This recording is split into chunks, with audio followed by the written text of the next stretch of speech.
మరో కాలర్ ఉన్నారు, కృష్ణ కాల్ చేస్తున్నారు. కృష్ణ గారు అడగండి మీ ప్రశ్న. Good afternoon madam. నమస్తే. నమస్తే సార్, రస్తన్ అలీ గారు. గుడ్ ఆఫ్టర్నూన్ కృష్ణ గారు.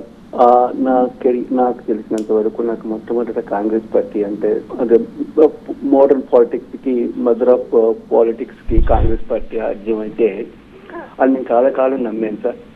తర్వాత రాజశేఖర రెడ్డి గారు వచ్చిన దాకా బాగా ఎడిక్ట్ అయ్యాను సార్. రాజశేఖర రెడ్డి గారి బిహేవియర్, ఆయన ఒక మోడల్ పర్సనాలిటీకి నేను అడాప్ట్ చేసుకున్నాను.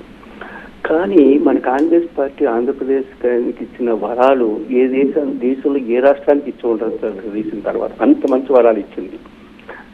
కానీ మనము రాజశేఖర రెడ్డి గారిని ఓన్ చేసుకునే విధానం అవసరానికి ఓన్ చేసుకుంటున్నామేమో అనిపిస్తుంది సార్. ఎందుకు అంటే మన తెలంగాణ ముఖ్యమంత్రి గారు ఈ మధ్యనే అన్నారు సార్, గాలిలో కలిసిపోయారు అని. దాన్ని ఖండించిన ఏ కాంగ్రెస్ నాయకులు ఆంధ్రప్రదేశ్ నుంచి కానీ తెలంగాణలో వాళ్ళు ఎలాగా కామెంట్ చేయలేరు. కనీసం ఆంధ్రప్రదేశ్ నుంచి ఒక్క నాయకుడైనా మన రేవంత్ రెడ్డి గారు అన్న మాటని ఖండించలేదు సార్. మరి అటువంటి రాజశేఖర రెడ్డి గారిని మనం ఈ రోజు ఓన్ చేసుకోవడానికి మనకి ఏం అర్హత ఉంది అని మీరు సమర్థించుకోగలుగుతారు? Just simple answer sir. So Rajasekhara Reddy గారి బిడ్డ అని మీరు ఈరోజు షర్మిలా గారిని అంటున్నారు. అదే రాజశేఖర గారి బిడ్డ కదా సార్ జగన్ కూడా. మరి జగన్ గారి మీద అన్ని కేసులు పుటప్ చేసిన తర్వాత రాజశేఖర రెడ్డి గారిని ఎఫ్ఐఆర్లో యాడ్ చేసిన దానికి మనం కుంటి సాకులు చెప్తూ ఉంటాం. సో ఏ విధంగా మనం రాజశేఖర రెడ్డి గారిని ఆంధ్రప్రదేశ్ కాంగ్రెస్ ఈ రోజు మనం ఓన్ చేసుకోగలుగుతాము? దానికి స్ట్రైట్ గా ఫిలిం ది బ్లాంక్ లో ఆన్సర్ చెప్పండి సార్. మీరు రాజకీయంగా మీరు చాలా పెద్ద మాటలు మాట్లాడితే మాట్లాడే సామాన్యులకు అర్థం కాదు సార్. ఈ రెండు మిస్టేక్లకి మనం ఆంధ్రప్రదేశ్ కాంగ్రెస్ కమిటీ ఏ విధంగా మనం రాజశేఖర రెడ్డి గారిని మనం ఓన్ చేసుకోగలుగుతాము? మీరు ఇప్పుడే అన్నారు సార్, ఆంధ్రప్రదేశ్ ని 2 సార్లు యూపీఏ గవర్నమెంట్ లో ఆంధ్రప్రదేశ్ షేర్ చాలా ఎక్కువ ఉంది, దాంట్లో రాజశేఖర రెడ్డి గారి పాత్ర ఉంది అని మీరు ఇప్పుడే చెప్పారు. అటువంటి రాజశేఖర రెడ్డి గారు అంతిమ బాడీని గాలిలో హెలికాప్టర్లో తిప్పి దింపుతున్నప్పుడు ఎంతమంది మనసులు బాధపడ్డాయో మీరు ఏ రోజైనా ఆలోచించారా? ఈ రోజు మనం ఏ విధంగా ఓన్ చేసుకోగలుగుతాం సార్? దయచేసి దీనికి వివరణ ఇవ్వగలుగుతారు sir. Thank you sir. Sir, Rajasekhara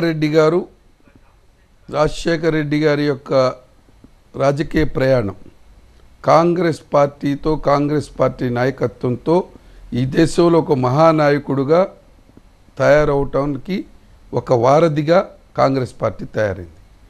Rajasekhara Reddy గారిని అనునిత్యం పార్టీలో కానీ పార్టీ బయట కానీ ఎప్పటికప్పుడు కాంగ్రెస్ పార్టీ అండగా ఉండి రాజశేఖర రెడ్డి గారి యొక్క మహానాయకుడు అవటంలో కాంగ్రెస్ పార్టీ ఒక ప్లాట్ఫారంగా ఉన్నటువంటి పరిస్థితి.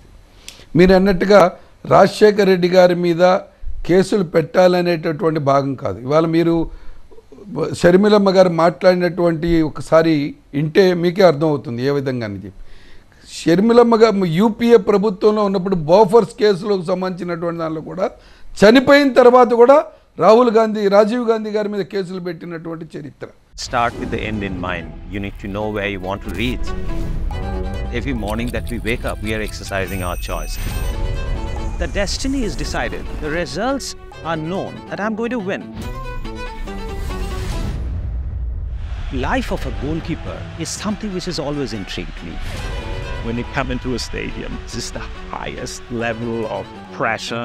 When I set out to do something, I decide in my mind that failure is not an option. What you feel very strongly about, those are the stories to tell. I have a mind which is absolutely restless. Mind and body are entangled sensations. That brings me back to golf. It's an amazing game. This is not a perfect game. You only learn from them. If you have a formula to a success, then you can replicate it. I feel this is my first step. I'm starting now. Winner is first born in the mind. I think, therefore I am. We are all about our mind. This and more, streaming on News 9+. Subscribe now.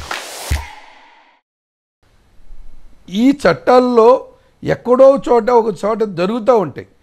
దానిలో Congress party పాత్ర ఉన్నది అని అనుకోవద్దండి. మీరు bureaucratic సిస్టంలో వాళ్ళ పని వాళ్ళు చేసుకుంటూ వెళ్ళినప్పుడు దాని పార్టీల మీద మీలాంటి వాళ్ళు కూడా చదువుకున్న వాళ్ళు, విదేశాల్లో ఉండి దేశ యొక్క గౌరవం కోసం పనిచేసేటటువంటి వ్యక్తులు ఆ కోణంలో ఆలోచన చేయమాకండి. ఎప్పుడూ రాజశేఖర రెడ్డి గారిని మహానాయకుడిగా తయారవటంలో, ప్రజారంజకుడిగా తయారవటంలో కాంగ్రెస్ పార్టీ ఒక వారధిగా ఉన్నటువంటి పరిస్థితిలో రాజశేఖర రెడ్డి గారు ఏది కోరితే అది, రాజశేఖర రెడ్డి గారు ప్రజారంజకుడిగా అవ్వటం కోసం ఈ పని చేయాలి అంటే కాంగ్రెస్ పార్టీ ఆయనతో పాటు ప్రయాణం చేసినటువంటి పరిస్థితి. ఆయన యొక్క ఆలోచన విధానాన్ని, ఆయన యొక్క అడుగుల ప్రతి అడుగు ప్రతి ఆలోచనని కాంగ్రెస్ పార్టీ ఆయనకు అండగా నిలబడినటువంటి పరిస్థితితో ఆ మహానాయకుడు అయ్యాడు.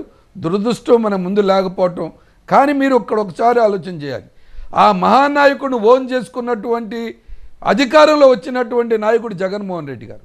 మీరు ఒక్కసారి చూడండి, ఓన్ చేసుకున్నటువంటి జగన్మోహన్ రెడ్డి గారు 2014లో రాజశేఖర రెడ్డి గారు బొమ్మ ఎక్కడుంది, ఇవాళ 2024కి రాజశేఖర రెడ్డి గారు బొమ్మ ఎక్కడ పెడుతున్నారో ఒక్కసారి ఆలోచన చేయండి. ఈ ప్రశ్న మీరు నేరుగా జగన్మోహన్ రెడ్డి గారిని ప్రశ్నించండి. అయ్యా 2014లో వైఎస్ రాజశేఖర రెడ్డి గారి మాట ప్రతి మాటలో ఉండేటటువంటి రాజశేఖర రెడ్డి గారి యొక్క పేరు లేకుండా మీ ప్రసంగం ఉండదు. కానీ ఇవాళ రాజశేఖర రెడ్డి గారి పేరు తీసుకోకుండా జగన్మోహన్ రెడ్డి జగన్ భజన చేసుకుంటూ ఉన్నారు. ఈ తేడాని మీరు నేరుగా జగన్మోహన్ రెడ్డి గారిని ప్రశ్నించాల్సినటువంటి అవసరం ఉంది. ఇవాళ చనిపోయినప్పటికి కూడా ఇవాళ షర్మిలారెడ్డి గారు ఆయన యొక్క ప్రతిరూపంగా, ఆయన యొక్క ఆలోచనల్ని, ఆయన యొక్క ప్రతి రాజకీయ అడుగుని పుణికిపుచ్చుకొని ఇవాళ మోడీని ప్రశ్నిస్తూ ఉంది ఈ రాష్ట్రానికి జరిగినటువంటి అన్యాయం మీద. ఈ రాష్ట్రానికి జరిగిన అన్యాయం మీద సోదరుడు అయినప్పటికీ కూడా రాజకీయంగా సిద్ధాంతపరంగా ఉన్నటువంటి షర్మిలారెడ్డి గారు, వివేకానంద రెడ్డి గారి హత్యలు కానివ్వండి, ఈ రాష్ట్రంలో పోలవరం కానీ, ప్రత్యేక హోదా కానీ ఎందుకు తీసుకురాలేకపోతున్నారని చెప్పి ప్రశ్నిస్తున్నటువంటి నాయకురాలు షర్మిలారెడ్డి గారు. ఈ విధమైనటువంటి ఆలోచన కాంగ్రెస్ పార్టీలోనే మాత్రం ఉంటుంది తప్ప జగన్మోహన్ రెడ్డి గారిలో లేదు. విఘ్నులైన ప్రజలు ఆలోచన చేసి తిరిగి ఆ మహానాయకుడి యొక్క ప్రతి అడుగు ప్రతి ఆలోచన ప్రజలు కాంగ్రెస్ పార్టీ ఇందరమ్మ పాలన అది రాహుల్ గాంధీ ప్రధానమంత్రి చేయాలి అనేటటువంటి అతని చివరి శ్వాస వరకు కూడా మాట్లాడినటువంటి మాటల కోసం ఇవాళ రాజన్న బిడ్డ శ్రీ షర్మిలారెడ్డి గారు ప్రయత్నం చేస్తూ ఉన్నారు. దయచేసి ప్రజలందరూ కూడా ఆ మహానాయకుడి యొక్క కుమార్తె అయినటువంటి వైఎస్ షర్మిలారెడ్డి గారికి అండగా నిలబడని చెప్పి మీ ద్వారా రాష్ట్ర ప్రజలు కోరుకుంటా ఉన్నారు.